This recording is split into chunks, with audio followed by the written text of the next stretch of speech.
I already fished the fuel pump down in, so now I'm just blue Loctiting the screws, putting the fuel pump back in. I'm going to put them in by hand first. In by hand, then I will torque them down. Then there's a specific amount they have to be torqued to, and a specific sequence. They get torqued down to 40 to 45 inch-pounds. So 1, 2, 3, 4, 5. Now, I was looking in the book to see how often you have to change your fuel filter, because it's inside here with the fuel pump. The book says every 100,000 miles. That's a lot of miles. I don't know if I'll even get 100,000 miles on this thing in my lifetime. I tell you, 40 inch-pounds doesn't seem like a whole lot, but you don't want to over-tighten it, because that says they can warp the base of the fuel pump and the gas tank, and you don't want to do that, because then there's some big leak. I'm going to do my last buffing before I put the tank on, get it all polished up, because it'd be hard to get to the underneath with it on the bike.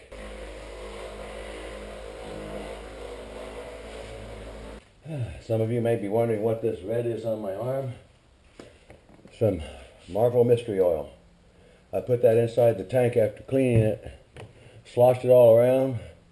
While I had the tank all sealed up and was painting it, left some of that in there. I keep sloshing it all around. That keeps the tank from rusting inside. And then you don't have to seal it up with some other product, like the plastic sealers and stuff, which I've been told degrade after about 3 years. It's clogging up your carburetors and your fuel injectors and your fuel filters. So the inside of the tank is still bare metal, but it has been protected by putting Marvel Mystery Oil in there. And Marvel Mystery Oil can be added to the gasoline or to your oil and will not harm the engine, and will actually help clean. So that's just a little how I do it. Now, there's probably other ways of doing it and other products to use. I know one guy's channel I watch called Hunting Harleys uses a product called Gibbs. I was going to try that, but that stuff was like super expensive. So I went with the Marvel Mystery Oil because that's what I've used for like the past 40-some years. Ever since I started messing around with motorcycles and cars when I was 15.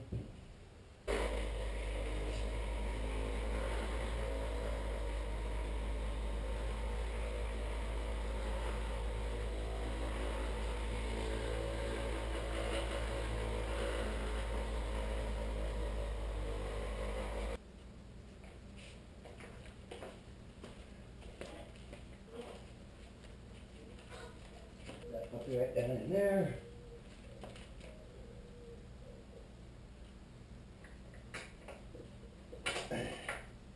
So I have to put the main bolt in there to hold the tank on. Now, go ahead and move that, move this, and there we go. So I need just a little more slack in the ignition wire to get it to fit.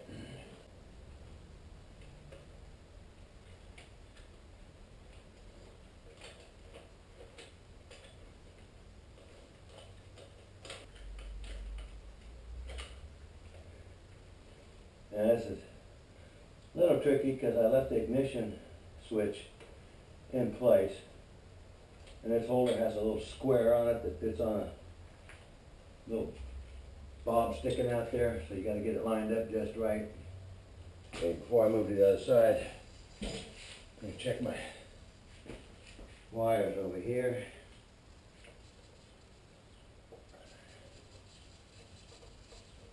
Yep, plenty of clearance there. Yep.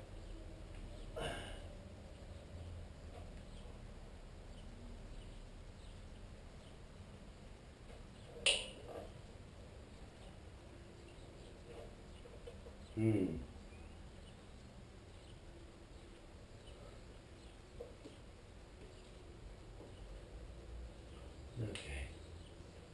Those are hitting right there. Gonna have to cut some ties and move them a little bit. Had to cut a couple wire ties. Move a couple wires around to get it in.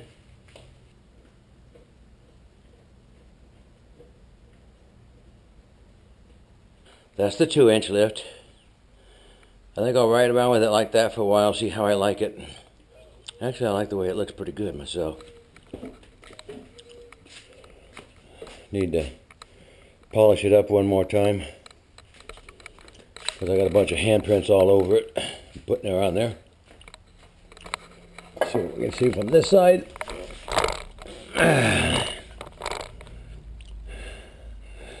And it's cleaned up underneath there quite a bit. This is the one wire, I could not get enough length out of it to get it up in there. And that's the one that has the wire that goes all the way back to the back side of the engine back there. And the only thing I could think of to do, since that has all these connections in it, is you would have to cut this wire and splice all those wires that go to all these different connections along the way, which some guys have done. I don't know. That seems kind of dangerous to me, so I'm just going to leave that one wire hanging there like that. That's not that bad. Okay, well, I'm going to get to finish torquing it down, clean it up, get the seat on, hook the electrical back up and the fuel and the vent. So I've gone over everything twice. Made sure all the bolts are torqued down, all the lines are hooked up, no wires are being pinched. Got her all buffed up and everything. Only problem is I don't have any gas to put in it. So I got to go to the store, get some gas to put in the tank before I can do anything more. Except for one last step, and that'll be putting the crowning jewel on top.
One more little problem.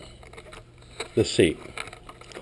The seat is for the Sportster 72. This gas tank comes back longer, so the seat don't fit. But that's all just foam in there. The pan is back there. So what I'm going to have to do is when I get the time, take the seat back off, remove the cover underneath, cut out all that extra foam padding that's in there, fold the cover under, pop rivet it back in. Probably not going to look as great, but it will work. Okay, here we go.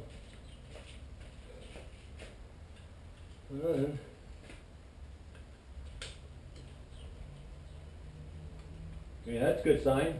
No error codes. I'm going to reset my mileage so I have a full tank. Let's see if she starts.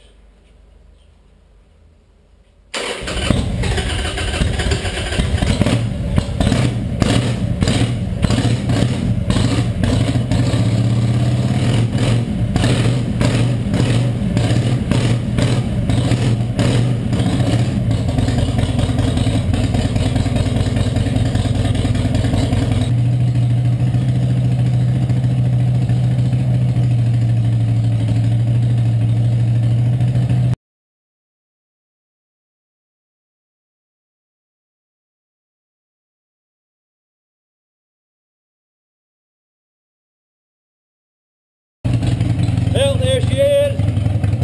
The Cobra FI is working. LEDs are working.